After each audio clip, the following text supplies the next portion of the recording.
نیکیاں کما لیجئے، اپنے نامۂ اعمال کو بھاری کر لیجئے، دایاں ہاتھ میں لینے والا بنا لیجئے، بے شک، تو اللہ تبارک و تعالیٰ اپنی شان کے لائق اور اپنی رحمت سے آپ کا نامۂ اعمال بھی آپ کے دائیں ہاتھ میں دے گا اور آپ کو داخل جنت بھی فرمائے گا۔ بے شک، شرط سبحان یہی ہے اللہ۔ کہ جس سے پیدا کیا ہے اس کے ہو جاؤ، پھر وہ واہ سب واہ، کچھ عطا فرما دے گا۔ سبحان اللہ، یعنی اسی رب کے ہو جائیں۔ دنیا آخرت کی کھیتی ہے، یہاں جو بوئیں گے وہاں وہی کاٹیں گے۔ امتیاز آپا، یہ ارشاد فرمائیے گا، ہم نے پورے اس پروگرام کے ماشاءاللہ دوران گفتگو آپ لوگوں نے بہت عمدگی سے اس موضوع کے ساتھ انصاف کرنے کی کوشش کی، اللہ رب العزت قبول فرمائے۔ کوئی میسج لاسٹ میں دینا چاہیں فرمائیے گا۔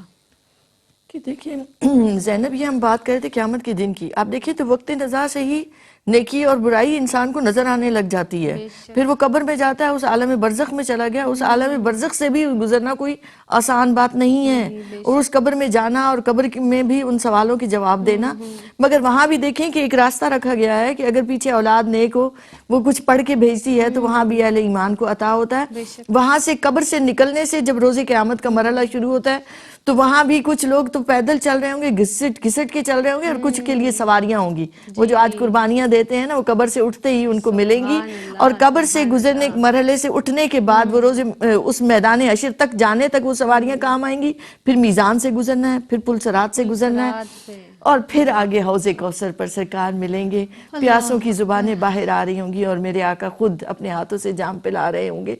تو آج دنیا میں اس چیز کو پہچانے کہ اللہ نے اس ساری کائنات بنائی ہی اپنے محبوب کی خاطر ہے، نبی کریم علیہ السلام سے محبت کریں اور اس محبت سے ان کی بتائی ہوئی زندگی پر چلیں، یہی کامیابی کی ضامن ہے کہ ایک لمحہ لمحہ ان کی غلامی میں گزرے اور اللہ کی بندگی میں گزرے۔ بے شک، آمین یا رب العالمین۔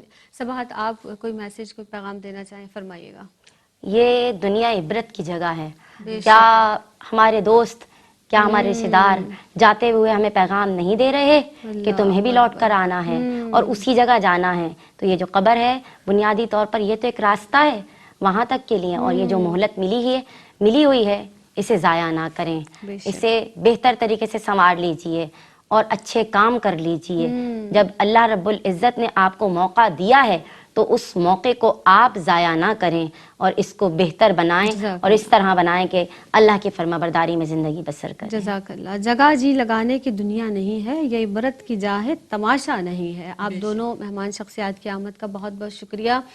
جب ہم دنیا میں کوشش کرتے ہیں اور ڈرتے ہیں اپنے اس عمل کو چھپانے کے لیے جو ہم سے ایسا سرزد ہو گیا کہ ہم دنیا میں کسی کے سامنے اس بات کو دہرانے کی بھی ہمت نہیں کرتے اور ڈرتے ہیں کہ کسی کو پتہ نہ چل جائے، تو ڈریے اس دن سے کہ کہیں ہم اپنے منصب کے گھمنڈ میں کسی پر ظلم تو نہیں کر رہے ہیں جو ہمیں وہاں اس کا حساب دینا پڑے، کبھی ہم کسی پر ایسا ظلم تو نہیں کر رہے کہ وہاں پر ہمیں اس کا یقیناً جواب دینا ہے، اور جب نامہ اعمال ہمارے ہاتھوں میں دیے جائیں گے تو ہمارا ہر عیب کھل کر سامنے آ جائے گا، تو ڈرنا ہمیں اس دن سے چاہیے کہ جب ہمارا ہر عیب سب کے سامنے آ جائے۔ پروردگار ہمیں دنیا میں رہ کر اللہ کی خوشنودی حاصل کرنے کی توفیق عطا فرمائے، اس رب کو راضی کرنے کی کوشش کیجئے، اس رب کو راضی کرنے کی پروردگار عالم ہمیں توفیق عطا فرمائے۔ اس کے ساتھ ہی اپنی میزبان سیدہ زینب کو دیجیے گا اجازت، مجھے بالخصوص اپنی دعاؤں میں یاد رکھیے گا۔ السلام علیکم ورحمۃ اللہ وبرکاتہ۔